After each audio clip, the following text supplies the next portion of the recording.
Hey guys, it's Neil and Orrin here again, coming back to our discussion about mergers and acquisitions. Orrin, how are you doing today? I'm great. Looking forward to this episode number 2 and all the rest throughout the year. It's going to be fun. Yeah, exactly. Yeah, no, I think episode 1 went really well. Both you and I got a ton of emails after we released it live. And, you know, like we've always said, you and I have had amazing chats over the years. We're just now bringing it onto video. I'm 30 years into this industry. You're 47 years in. And, you know, it's all about sharing knowledge. It is sharing knowledge. And I think what we left last time was you start from day one. Right. So I think today I'd love to talk with you about some of those techniques, some of those things you need to think about on day one. So when you start executing your exit strategy, let's talk about it. So, you know, those in are your the things consulting business as well as selling, and what we're talking about today, that's a consistent theme for you, right? So let's talk about it. You always say, if you're going to start a business from day one, be ready to sell it. So you can start working into the principles. And we spoke about it a little bit on episode 1, and I'll repeat it just a little bit for those who didn't hear episode 1. When you sell a house, you fix it up, you paint, you fix the cracks, you do all this work. Then you go, well, why didn't I do this for myself? And you do it to get a higher exit amount. You know, what are you going to sell your price for, or your house for? And so I think the same thing applies to business. The first day you put that open for business sign up, you should already have plans in place for what's your exit strategy. And you need, and it doesn't mean you're going to know when, whether it's 5 years, 10 years, 30 years, 50 years, 1 year. You don't know when that's going to be, but you have to run your business like you're ready to sell today. And that you hang that open for business sign up front.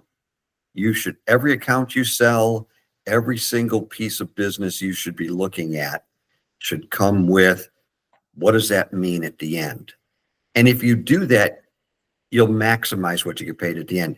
If you don't do it, right below that open for business sign, you're going to have a not-for-profit sign. Exactly. And nobody wants a not-for-profit sign hanging up at the window. I've been operating not-for-profit business for a while, and now I'm really trying hard to. And you have to think. You really have to think about that. And what happens is you get so excited about being in business. Yeah. And the first person who says yes to you, and you go, I can put in equipment. Doesn't matter what kind of equipment. Doesn't matter what they're asking for. You're so excited. You've forgotten to do some things that you find out, is it good business I'm installing? Why are they saying yes so quickly? And more often than not, 6 months down the road, when you've installed 20, 30 machines or what have you, your worst piece of business typically is your first or second or third machine you installed, because you did it without thinking and without understanding. I've got a video coming here shortly. It's called Snack Squad up in Boston. He recently sold out, but his first machine was exactly that. He just took it because he wanted to get in the business, and he ended up losing hundreds of dollars a month because he promised the commission. He promised a flat fee to get the location, and that fee was way more than the actual machines even did. So you're right. Yeah, and that's the thing. But again, it doesn't mean you're wrong. It doesn't mean you don't make mistakes, and you'll learn from those mistakes. But one thing I always say is, what's your return on investment? What are your margins? Are you doing a pro forma? Pro forma is a document that you know, how many people, what's the revenue going to be? What's your cost of goods? And then you start putting in fixed costs, your rent, your trucks, your fuel, and you have percentages off the revenue. And then you come back and you say, am I making money? If you're not making money, it's not good business. So you go back and find out a way to make money, or you walk away. Hard when you're first starting out to walk away from business. But if you do it right from day one, you're getting muscle memory trained to where you're successful for years to come. I love that. I heard something yesterday. It was Jeff Bezos from Amazon. He said, really stick to your vision. Be very stubborn about your vision, but adjust the details along the way to get to that vision. Exactly. So you're saying a little bit different, but yeah, no, that's very interesting stuff. Orrin, tell us about cost of goods. So Very important in our industry. it is. It's one of the first or second things people look at. When buyers come along, what are they looking at? They're looking at, one of the first things we look at is, besides the revenue, what's the cost of goods percentage? And what's cost of goods? Cost of goods, we'll call it COGS because it's simpler. But what is COGS? Cost of goods is what your product cost is. Too many times accountants try to take over and they're throwing in your rent or your equipment, your parts, some of your labor. That's not cost of goods. Cost of goods is strictly product that you're selling. All the rest falls below the line. So, and those are fixed costs and other costs. So cost of goods, what should it be, right? In our industry, what's the target? Target is 50% cost of goods, which means if you buy something for $1, you sell it for $2, your cost of goods is 50%. That's the number, 50%. Too many businesses, when we first see their P&L, are coming in at 60, 65%. If they have other things in there, we have to pull them out and they get closer to that 50% number. But you want to be looking at your P&L on a monthly basis and say, product only, 50% cost of goods. Right. What people get confused by is markup compared to cost of goods. So, and I've had this discussion with salespeople for years because it takes a while to understand it. If you mark something, they come in and go, I marked it up 50%. We're good. And I'll have to sit down and say, okay, you buy a bottle of water for $1, you mark it up 50%, you're at $1.50. You made 50 cents. Well, 50 cents, you're selling it for $1.50. Your cost of goods is $1. Right. So you're not making 50% cost of goods, you're making 33% cost of goods. So if you want to get that, double your money. Right. So yeah, really keep an eye on that. What about as we move from, say, vending machines to coffee to micro markets to pantry? Are we still looking at that 100%? Yes. Okay. You're still looking at now. Certain products you can do more than 100%. Certain products you'll never get to 100%. Right. So let's say coffee, it's a real good example. You can more than double your money. You can sometimes triple your money on coffee in how you're selling it. Your paper products, your cups, your utensils, things like that, you're going to be lucky to go 35%. Right. Markup. Yeah. So you won't sell as much at the end of the month when you look at that P&L, 50% across the board, and you're golden. Yep. I love this exact discussion because I've done business for many years, and there was many years that I was barely breaking even. And I hate saying this, but I was pretty much that ostrich in the sand. I just buried my head in the sand. I didn't want to look at all the numbers because I knew they weren't going to be great. I was just trying to build a base of customers. And then at some stage later, halfway in, 10 years in, I really started looking at the numbers. But gosh, I wish I did that from the start. But that's the key. I love what you just said. I wish I had done that from the start. It doesn't mean you're going to be perfect. It doesn't mean you're going to not make mistakes, because you will along the way.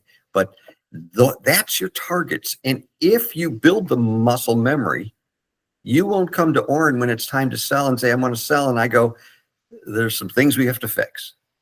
Yeah. And that takes time. And nobody wants to do that. Nobody wants to come in and go, I'm finally ready to sell. Your cost of goods is 65%. You're not going to max out. Well, I want to max out. Okay, so we're going to have to take 6 to 18 months, maybe 24 months, and get that changed, because you can't just raise prices and automatically get that down, the cost of goods down. Yep. It I love the takes term. time. I love the term keeping your finger on the pulse. So that Yes. cost of goods is one example, right? You should have that finger monitoring that all day long. What about tariffs? That's a big buzzword right now, right? How do you maintain that cost of goods when you've got things like tariffs and price increases? We talked the other day about the chocolate price increases that are coming. Yes. Never ending. How do you monitor that? Well, you have to, first of all, the key was what you just said. You have to monitor it. You have to understand when you get price increases. You can't just pay bills. You have to look and see what happened with my cost of goods, what happened to my product costs. And which I just heard Hershey's going up 20% around Labor Day. That's a big jump. Yeah. How are you going to manage that? Or what if tariffs hit? Well, Right. you build relationships with your customers. Yep. Which now we're going to go, wait a minute, we're talking about price increases and tariffs. If you have a relationship and regular visits with your clients and you're building that relationship, you're having your QBRs, you're meeting regularly, they know you, you know them, you know their families. I mean, you really build that relationship. When you get a price increase, you go in and you say, I'm going to have to raise your price. I'm very transparent. I went up 20%. I'm going to have to raise your price 20%. Right. Now, does it work every time? No, but it's easier. Yep. If you have a relationship and you communicate well, when it comes time to do something like this, you can. But remember something, if you only go up what you were increased, your cost of goods goes down. Or I'm sorry, your cost of goods goes up, your gross profit goes down. You have to go up percentage-wise the same to keep your cost of goods in a good spot. The other thing you can do, and when tariffs hit, the same thing, is there another product that's equally as good that you can sell and keep your cost of goods? So product selection, if Mars went up a lot, you switch to Hershey. If Hershey goes up a lot, you switch to Mars. J's, Frito-Lay's, different types of water. Things like that, your energy drinks, you have Red Bull, you have Monster, you have other, you have options. And so you manage the product selection too. But the target is 50% cost of goods. Yep. Because if you're there, all the rest of your fixed costs can be managed. And you should have money to make money from there and continue to build your business. Right. Yep. Now, back in the day when we just had vending machines and there was no technology like remote price changing. Yeah. Operators had to run around their entire machine, talk to the customer, go in and get 5-cent increments in the pricing on the machine, and maybe even change out the stickers. So it's very difficult. With technology now, you can push a button and remotely change the prices. And then with the markets and the kiosks, right? People don't tend to watch the pricing in the markets as much as they did back in the day with vending machines. If you went up 10 cents in the vending world 10 years ago, everyone complained. Now, no one notices it as much. Well, the other thing is you had to go in, nickels, dimes, quarters. You had to do it because you didn't do pennies, right? So you couldn't add 3 cents. You went nickels, dimes, quarters. And sometimes you had to take a little hit on your costs because you couldn't go up the right amount. In micro markets, in smart stores, in coffee and things like that, people don't notice it as much. It's an easier change. And like you said, if you have to go up 6 cents because your product cost went up 3 cents, people aren't noticing it. And you can do it in the back of the house. You don't have, neon lights of a sticker saying, we're now, quarter more, we're now 10 cents more. People should be changing prices as they go. Yep, I love that. And we, as a price comparison, we always used to go into the facility manager and talk about what the 20-ounce soda cost at the gas station down the street. And, it was maybe $2.50 plus tax and CRV. Yet at the machine, we could only get $1.50, including tax and CRV. Exactly. So those conversations are hopefully changing now with all the new markets and pantry and everything. But you said something before, which is topic number 2 I want to talk about, and that's processes. Yeah. You said, what happens when? Well, you have to know it. You have to look for it. You have to have processes in your business, good Yep. processes, to understand everything and to manage everything appropriately. Right. And whether it's how you're delivering, how you're picking product in the warehouse, how you're, collecting money and applying monies, where you're buying your gas, where you're buying your trucks, equipment, things like that. Everything has a process to it. Right. Too many people, especially when you start out, you're a one-man band. So you've got 15 hats on. Right. And you just go out and do it. And it comes time to hire employee number one to fill your machines or to make your deliveries. And you're teaching them. And there's no document to back Right. up how you do something. But there might be 30 steps in a day that he has to think about. And you've created this muscle memory of how to do it. And how do you related 20 of the 30 steps. Yep. And a week in, you're wondering, why isn't he doing everything correctly? Your route driver, your first employee, says, this isn't making sense to me. He's telling me I'm not doing it right, but I'm doing exactly the way he said. There's no roadmap for him. Yeah. Yeah. So I always say, number two, when you open your business, get those processes on paper. Right. Keep those processes updated. When a buyer comes along and you actually have great training processes, you have really good processes, you have them documented, you keep updating them as you go along. Listen, if you're using if you have a process that's 10 years old and the document is 10 years old, two things. Number one, you haven't updated it, so it's not worth anything. Or number two, if you're still doing it the way you did 10 years ago, shame on you, because you've never become more efficient. Right. And that's like you said, right? Keep your things in order, be efficient, make profit along the way. So then when you sell, you've had multiple years of making money and a big hit when you sell. Correct, because that's what people want. They want to see somebody with great processes and good training, better employees, and a profitable business along the way. You want to be a well-oiled machine. Yep. I love that. Well-oiled machine. Yeah. Keeping your finger on the pulse. There's a lot of analogies that we've heard a million times that apply to all this.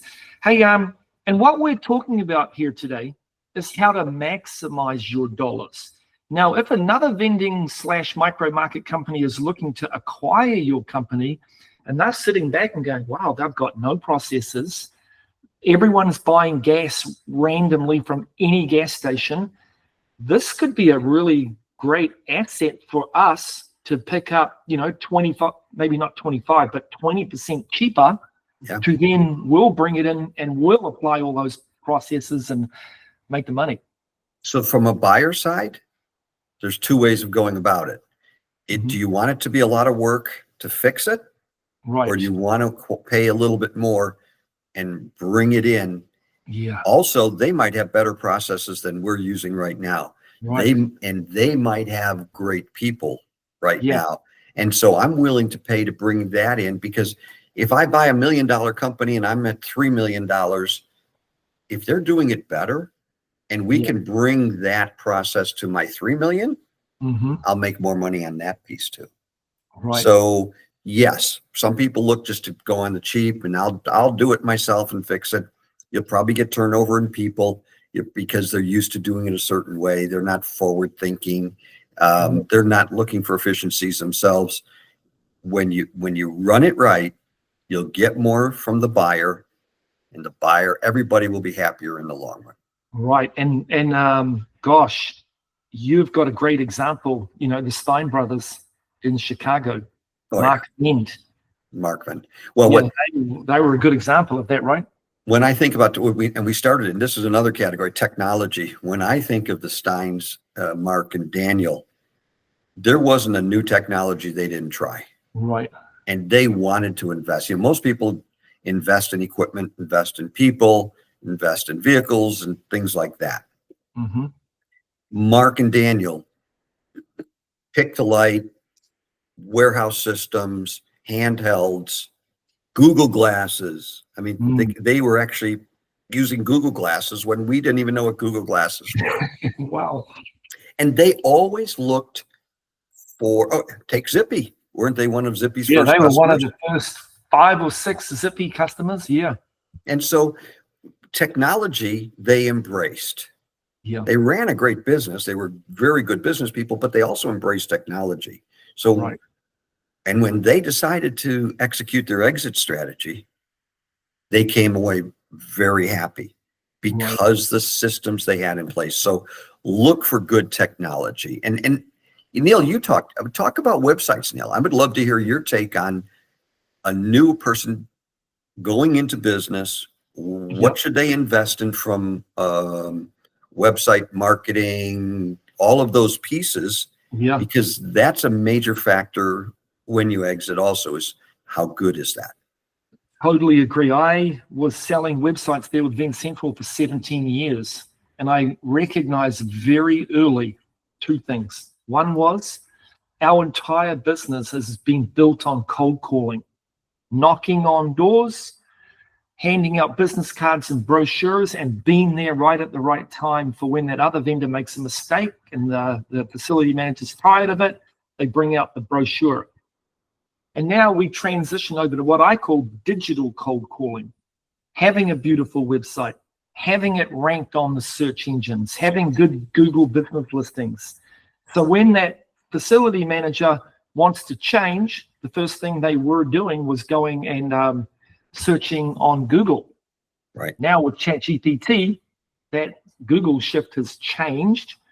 But yeah, if you didn't have a good website and a good ranking, you were probably not winning a lot of that business that was searching online. But so that was one angle. On the flip side, if you were a company that's been in business 20 or 30 years and maybe you had some thoughts of selling the company, I always told everyone, well, hey, about a year out, build a beautiful new website. Make it look like you're about to ramp up.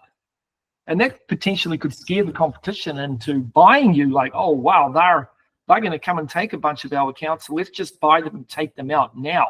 So yeah, having a beautiful web presence is so important. And SEO, right? Yep.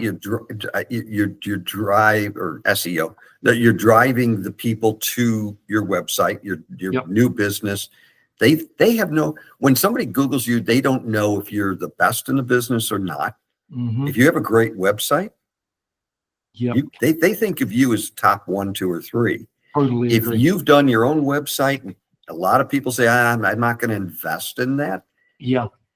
We can spot them a mile away, those homemade websites. And they look 10, 20 years old, not fresh and easy. I love your take on, if you're going to sell in the next year, upgrade the website, give the impression that, no, we're not putting the foot on the brake, we're hitting the gas. Exactly. Scares some people into buying you. And plus the person that's going to write out the check, they might not be the ones coming to talk to you. They might be looking at your business online. So whatever it looks like online. Exactly. And so I love that. And another factor when you're going to sell is some people stop buying new equipment a couple of years before. They don't want to keep investing. That's never a good strategy. Never a good strategy, because competitors see it. Your employees see it. You're doing things differently. You take the opportunity to lose accounts and lose good people, and it brings down the value. Never take the foot off the gas. I don't care when you're selling. No, I agree. What you're doing. Keep the foot on the gas until the check has cleared. Yeah. And this is maybe another whole topic we could do on a separate video, but the emotions around selling your business and potentially taking your foot off the gas, because you know that a big check's coming, and then all of a sudden it doesn't, and then you've got to pick yourself up and get back into it. And this is why talking with an intermediary early, having a good exit strategy as you go along is important, because you can exit in the right way. And which brings another topic, right, Neil? People. How to build people. I was going to bring that up. People. How important are good people in your organization? It's so important when you sell to have great people. And it starts from, it starts from day one, your first hire. You set the standards. You set what your business ethics are, how you want to see people go to market. Think of Linda Saldana down in Atlanta. She wants to Joy to the joy to the work. Thank you, Neil. Yeah. I had a senior I love moment that, here. actually. But that's their motto, and they're hiring people who are going to understand what you're looking for, understand your standards, understand your ethics and how you want to present the business. They're also, you want to hire people who respectfully manage up. What I mean by that is, we're not the smartest people because we sit in the corner office. That woman or man in the corner office isn't the smartest person in the building. The boots on the ground, the people seeing the clients, the people who are coming from different industries who will say, yeah, you want to do it this way, but there's a better way. Can we talk about that? You want people who challenge processes, improve processes, bring efficiencies, take ownership in what they do, push that towards the rest of the team members. And now when a buyer comes in, it's not because Neil's sitting in the corner office that the reason the business flows. And if Neil leaves, the business goes down. It's everybody is doing what they want within the constraints of what the business talks about.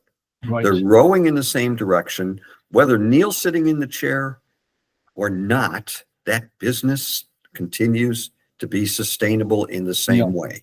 That's a business you want to buy. It's not Neil relationships. It's not Neil's innovation. It's not Neil's way of managing everything. It's just people. And that is the most important piece. Check your ego from day one. Listen to your people. At the end of the day, you'll get more money because you have a great team managing your business. Hey, I'm just writing a bunch of things down right here. There's so many really cool little analogies that are so commonplace. Yes. Rowing the boat you just mentioned, everyone's rowing in the right direction. Yes. Keep your fingers on the pulse. Keep your foot on the gas. Yes. There's so many analogies that are so important. I had a situation with our company, GoGo Refresh Media, yesterday. And I just wanted to make sure that, and we're only, 3 or 4 employees deep, but I need to make sure that we understand the elevator speech of who we are, how do we go to market, what we're trying to achieve. I want that to be consistent. So basically, I want all of us to row in the same exact direction. No 2 oars going this way and then 1 oar going in a completely different direction. And then what happens? You're the mouse on the wheel, and all you do is go around and around and around. If everybody is rowing in opposite directions, the boat's going in a circle, and you're not going anywhere. And that's not what you want with your business, and that's not the kind of business you want to buy. It takes too much work to get them on board after the acquisition if nobody's doing things together in unison. And so, how do you make your business better? How do you max out when you do your exit strategy? Make sure you're doing things all the way down the line.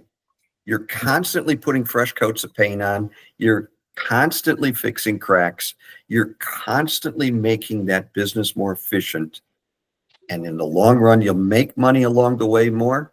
You'll be happier as you go, and you'll max out when it comes time to sell the business. Love it, Orrin. Awesome episode. Let's wrap it up now because you and I will just keep talking forever. We could. We could. We do. We'll probably hang up this video right now and just keep chatting. Yeah, probably. Hey, just great advice, Orrin. Hey, if you're a vending, coffee, or micro market company anywhere in America and you want some advice, maybe you have an inclination of maybe wanting to sell in a year from now and you want to chat about it, hey, just hit us up with an email and we'll get Orrin chatting to you and to help you take advantage of a wonderful situation that you've built up probably over 20 or 30 years. Exactly. We're hoping to little tidbits of information that will help benefit you for decades to come. And that's our goal. And I can't wait for episode 3. Sounds good, Orrin. Appreciate it. Thank you. Have a great day. Thank you.